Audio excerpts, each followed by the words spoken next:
विसर्जन मिरवणुकीवर अखेर तोडगा निघालेला आहे आणि जशी शेकडो वर्षांची परंपरा चालत आलेली आहे अगदी तशाच प्रमाणे यंदाही विसर्जन मिरवणूक सोहळा हा रंगणार आहे। बैठक पार पडलेली आहे। अनेक गणेश मंडळांच्या कार्यकर्त्यांनी यामध्ये समाधान व्यक्त केलेलं आहे। महत्त्वाचं म्हणजे पुण्यातील श्रीमंत दगडूशेठ हलवाई गणपतीची विसर्जन मिरवणूक कधी सुरू होणार, या विसर्जन मिरवणुकीमध्ये किती पथकं असणार आहेत, कारण की या मंडळामध्ये सुद्धा अनेक पथकं असतात। विसर्जन मिरवणूक सुद्धा लांबते, पण काही वर्षांपासून श्रीमंत दगडूशेठ हलवाई गणपतीची विसर्जन मिरवणूक ही संध्याकाळी म्हणजे 4 वाजता निघते। या सगळ्याविषयी बोलूया। आपल्यासोबत हेमंत रासने आहेत, सरचिटणीस आहेत या मंडळाचे। काय निर्णय झालेला आहे प्रामुख्यानं आपल्या मंडळाविषयी आणि आपण स्वतः मंडळाविषयी काय यावेळेस विसर्जन मिरवणुकीमध्ये बदल करणार आहोत, कारण की अनेक गणेश मंडळांची अशी मागणी होती की पथकांची संख्या कमी करावी, विसर्जन मिरवणूक जी रेंगाळते त्याचा वेळ कमी व्हावा। या दृष्टीने तुम्ही तुमच्या मंडळाकडून म्हणजे श्रीमंत दगडूशेठ हलवाई गणपती मंदिराकडून कशा पद्धतीने करणार आहात? आम्ही आता मागील 2 वर्षापासून जो बिगर रोषणाईंचा वेळ आणि रिकामी स्पेस असते त्या रिकामी स्पेसमध्ये दुपारी 4 वाजता गणपती बाप्पाची मिरवणूक चालू करतो। आमच्याकडे एकच पथक गेले अनेक वर्ष असतं, त्या पथकाची सुद्धा लांबी यावर्षी आम्ही कमी करणार आहोत। 2 बँड असतात, त्यातले बँड सुद्धा आम्ही कमी करणार आहोत।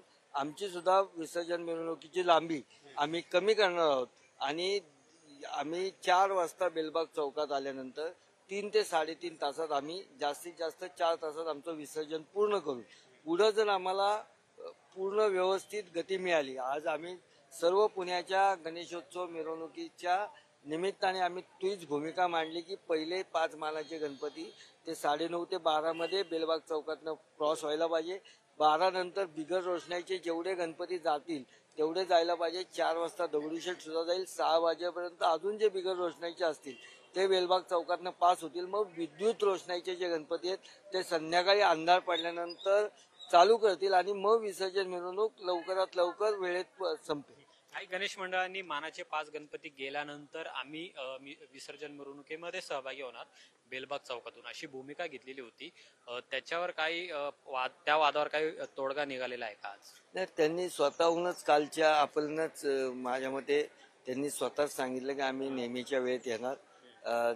तो जो त्यांनी घेतलेला निर्णय होता तो त्यांनी स्वतःच मागे घेतला आणि तो ज्याच्या त्याच्या मंडळाचा आणि पोलीस प्रशासनाची ती भूमिका असते। त्याच्यात पोलीस प्रशासन, गणेश मंडळ आणि लोकप्रतिनिधी मिळून त्यातला योग्य सगळ्या विषयांचा योग्य निर्णय आता आज तरी झालेला आहे। गणपती बाप्पांनी जो सगळे गणेश मंडळ आहेत, सगळी गणेश मंडळ आमचीच आहेत।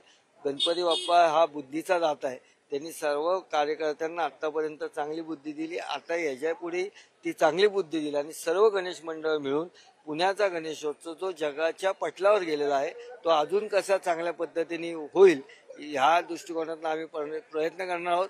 यावर्षी आपण त्याला राज्याचा महोत्सव म्हणून घोषित केलेला आहे। ती मागणी गणेश मंडळाचा कार्यकर्ता म्हणून मीच सभागृहात केली होती आणि महायुती सरकार देवेंद्रजी फडणवीस साहेबांच्या नेतृत्वाखालील सरकारने त्याला मान्यता सुद्धा दिली।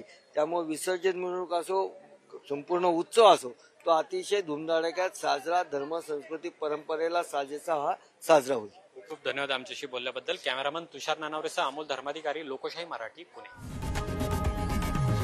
लोकशाही मराठी ऐका, पहा, जागरूक रहा।